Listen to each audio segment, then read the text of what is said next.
Hello and welcome to the first episode of Bad Future. The future where reverse units take over the entire world of Vanguard. Or at least they get better. They actually get support that values their usage more than others.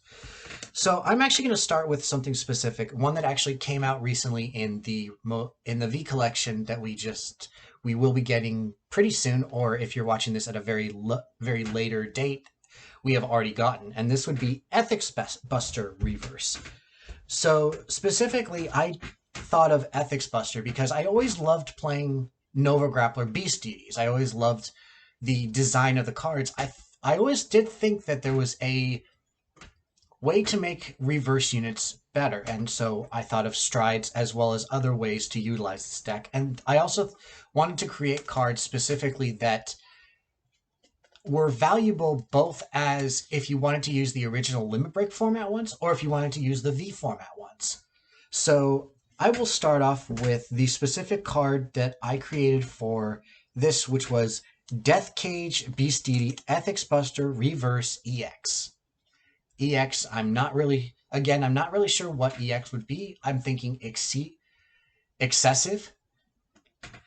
So it is a stride for Ethic Beast Deities. It also comes with the Past Memory Continuous skill, so it gains all act and auto abilities of the heart with Beast Deity in its name. So if you're running it off of, say, Ethics Buster Extreme, on your drive checks, you would gain the bonus of being able to restand on Beast Deity checks.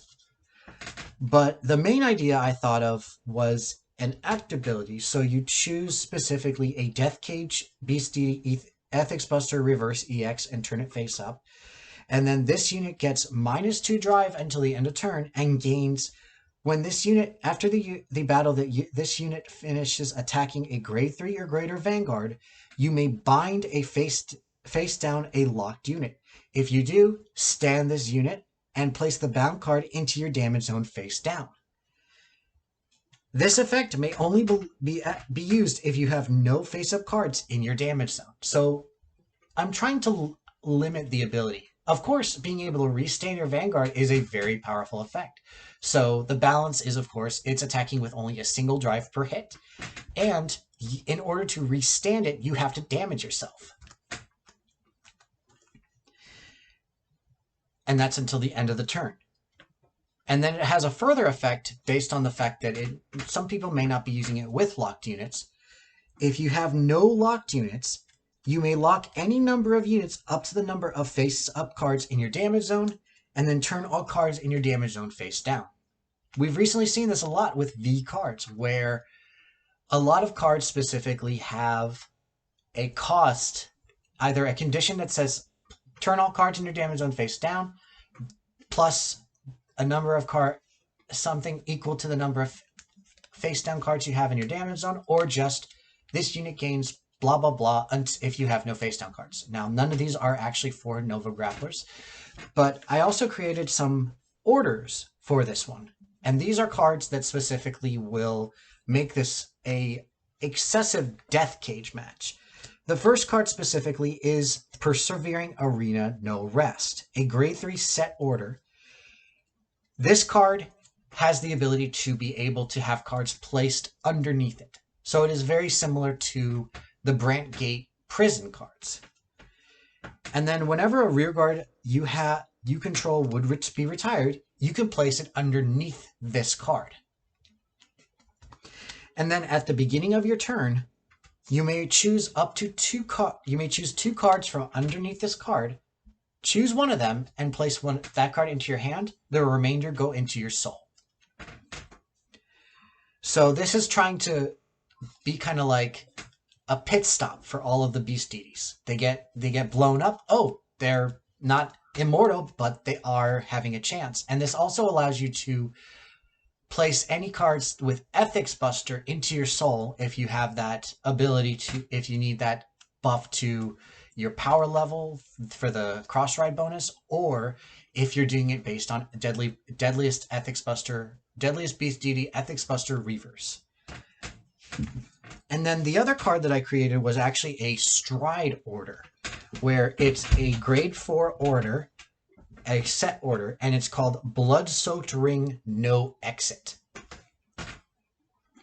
So this one is specifically a very long one. First is the specific condition where it's placed in your G zone instead of your deck. So you can use it for a flip fodder for effects. You can use it for, or you can use it for specifically this card. The condition specifically at Generation Break 5 is you place this order on top of a Persevering Arena No Rest on your order zone. So it's got a specific condition, and you can play this during your main phase, so you can stride with it. Stride, then use this card.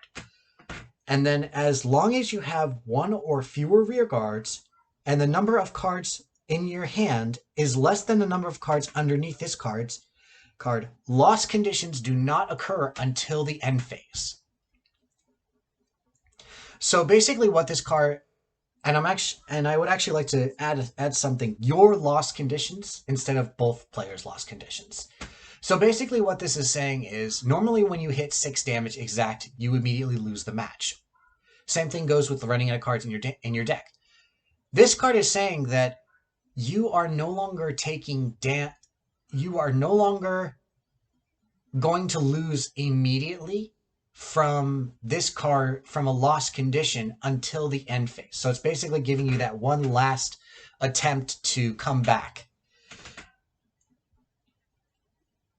And then when you place the order on top of that Persevering Arena No Rest, you put any number of cards from your soul into your drop zone. For every 3 cards that you soul blasted, you choose 1 card from your drop zone and place it underneath this card. So it is trying to be very specific with its ability, since you're most likely going to try discarding a ton of cards from your hand in order to keep yourself at that invincible state until your end phase. And then it also has a negative effect where any heal triggers actually I will say, instead of, it's going to be any critical triggers do not occur. So most decks prefer running critical triggers instead of draws or heals. This is saying that you're only doing 1 damage. The idea is that you're stuck in a ring with no escape, and the thing that you're facing is a crazed beast gone insane by power.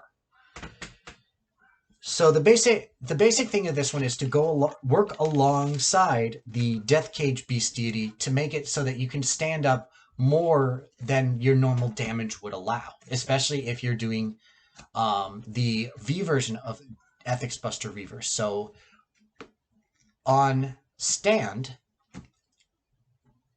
you may lock when this card is still standing. If your rear guard attacks, you lock it. It's that simple. So it supplies its own power source. And then you also do have newer cards for Beast Deity that can attack during your main phase instead of during your battle phase. So you have the ability to set up your lock ability right off the bat. And then I also created some lock units specifically for Beast Deity. So the first one I'm going to go over is a grade 1. It's Invading Beast Deity Line Walk Warg. It's a grade 1 with a active ability at GB3 where you lock the unit. During your main phase, you can pay the cost. So locking this unit allows you to choose one of your other rear guards and attack your opponent's vanguard with it. So this is automatically saying that I'm going to lock myself, and I'm going to choose one of my rear guards and attack you with it. Now, of course, if it's a rested rear guard, it will restand. But the basic idea of this card is, I want to lock as many of my rear guards as possible before I let you go. And then the second one would be Encroaching Beast Deity Glowline Bunyi. So a grade 2 with 9k. When it's placed on rear guard, you may lock one of your other rear guards. If you do, this unit gets, at the end of the battle that this unit attacked, place 2 cards from your drop zone underneath a set order until the end of turn. So it's, again, locking another one of your units, but it is also gaining the ability to put cards underneath your order, so you have more options to either utilize the Perseverance to get cards back, or the ability to have a higher tolerance for the Blood-Soaked Arena.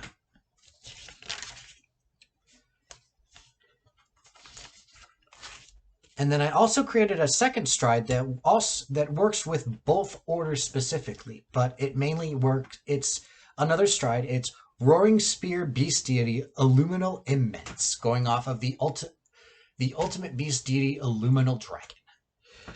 It is a act. Discard any number of cards from your hand and choose a face down card from your G zone and turn it face up. So discard up to any number of cards and then flip a card from your G zone. So usable from the first turn. Choose a number of rear guards equal to the number of face up cards in your G zone, and they get, when this unit attacks, this unit gains plus 5,000 per card discarded. Then if 4 or more cards were discarded for the effect, this unit can drive check during the attack until end of turn. So if you're discarding 4 cards, which is a very steep cost, I do not know many cards that actively force you to discard multiple cards unless they're doing something that's really a very, very heavy cost card. I think the highest I've ever seen is maybe like 2 or 3 cards that get discarded. And then whenever a rearguard attacks, take 1 card from your drop zone and place it underneath an order on your field. So once again, it's supporting specifically beast deities. They want to be able to do multiple attacks, and you get value from doing those multiple attacks. And then you also you support the arenas. Again, supporting arenas options for persevering, or the damage tolerance for blood-soaked. I do hope to come up with multiples of these ones. I probably will skip out on creating, I believe it's Shadow Paladin's Raging Form. Then we have Neonectar Cecilia. I will probably do Maiden of Venus instead. I'm not going to do Himiko yet. I'm going to try and, basically what it is I'm going to try and avoid the newly created reverse units that were released in the V collections. I'm going to try and focus more on the reverse units that we originally had. We originally created for the Link Joker, as those are technically the original units that were locked. So once again, I will continue this series as far as I can. Thank you very much for listening. This has been Bad Future.